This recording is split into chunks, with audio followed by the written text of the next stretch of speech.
menjadi rutinitas panjang bagi Sanusi, guru honorer di SD Negeri Latoma Utama, Kecamatan Latoma, Kabupaten Konawe, Sulawesi Tenggara. Sejak fajar menyingsing, ia telah bersiap menempuh perjalanan selama 4 jam, menembus hutan dan menyeberangi sungai. 15 tahun sudah perjuangan ini dilalui oleh Sanusi. Demi memaksimalkan waktunya mengajar, Sanusi terpaksa menginap di rumah kepala sekolah dan hanya pulang saat akhir pekan.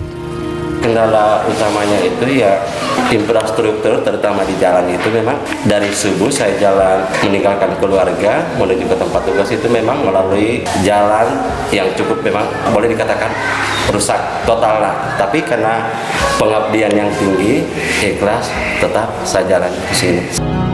Tugas menjadi tenaga pendidik, Sanusi jalani dengan sepenuh hati. Meski penghasilan yang ia terima hanya Rp250.000 per bulan. Ironisnya, upah sebesar itu baru ia terima setiap 4 bulan sekali. Dia terpaksa harus meminjam uang ketika gajinya tak cukup untuk membiayai kebutuhan hidup. Namanya daerah terpencil tentu ada tunjangan daerah terpencil, yaitu Dacil.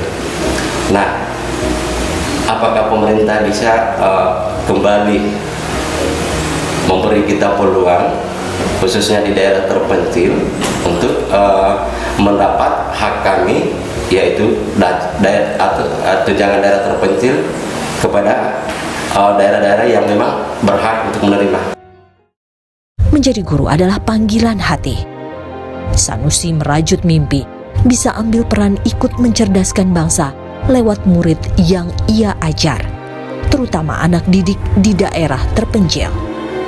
Ikhlas menjalani pekerjaan menjadi prinsipnya, sehingga bisa bertahan menjadi guru honorer hingga kini. Kecintaan saya pada profesi saya selain saya pernah bercita-cita saya besar cita-cita saya untuk jadi guru, saya itu merasa terpanggil untuk bisa ada sama mereka, karena kalau sampai kita tidak berbuat secepat ini atau sekarang ini, bagaimana nasib anak-anak di pedalaman atau di daerah-daerah terpencil. Guru honorer di sekolah negeri dibagi menjadi 3 kategori, yakni guru honorer kategori 1 atau K1 yang mendapatkan gaji dari APBN atau APBD. Sementara guru honorer K2 mendapat gaji dari kebijakan sekolah atau instansi yang membawahinya. Guru honorer K3 adalah guru honorer yang telah mengabdi sejak tahun 2006. Salah satu sumber anggaran untuk guru honorer adalah dana operasional sekolah, dana BOS. Tahun demi tahun, anggaran dana BOS meningkat.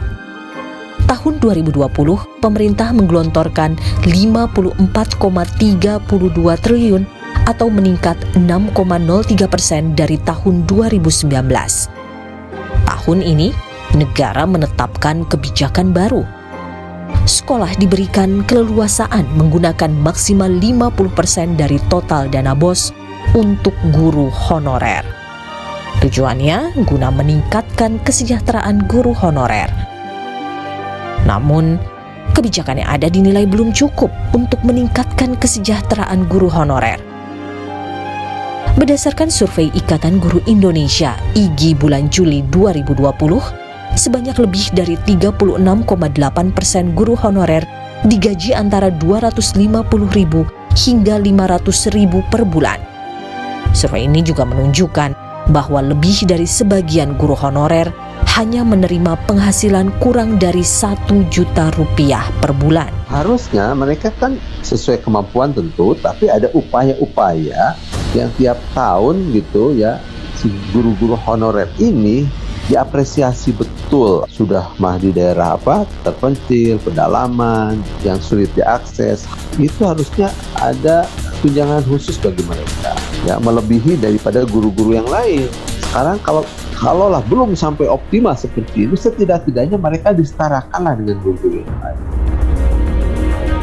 Demi menambah penghasilan guru honorer pada masa pandemi, pekan lalu pemerintah memastikan penyaluran bantuan subsidi upah (BSU).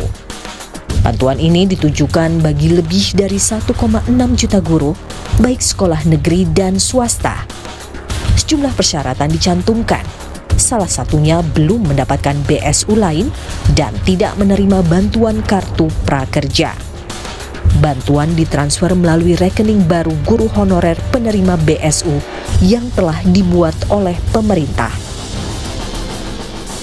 Ini adalah bentuk apresiasi dan juga keprihatinan dari pemerintah pusat untuk semua jasa guru-guru non-PNS yang sudah ada di negara ini. Di masa krisis kesehatan ini dan krisis ekonomi ini, pemerintah harus hadir untuk para tenaga honorer kita dan juga dosen-dosen kita. Benang kusut permasalahan guru honorer tidak hanya soal sulitnya menggapai kesejahteraan. Guru memiliki peran vital dalam menjaga kualitas pendidikan. Peningkatan kapasitas guru juga jadi hal utama yang harus diperhatikan negara. Sekolah harus jalan, pendidikan harus berlangsung, dan yang melaksanakan itu adalah guru honorer. Dan guru honorer kemudian selalu dituduh dikaitkan dengan mutu yang rendah, mutu yang tidak baik, karena itu tidak pantas mendapatkan kesejahteraan yang layak. Kesalahan paradigma berpikir ini yang harus diperbaiki. Karena kan masalahnya adalah mereka nggak di-empower gitu, nggak diberi pelatihan, dibayar sakenanya. Di saat kesejahteraan guru honorer masih dinanti, guru honorer menjadi tumpuan untuk mengatasi kekurangan guru kala guru PNS enggan mengajar di daerah terpencil. Saya butuh PNS satu persatu yang tidak kembali menyatakan tidak sanggup.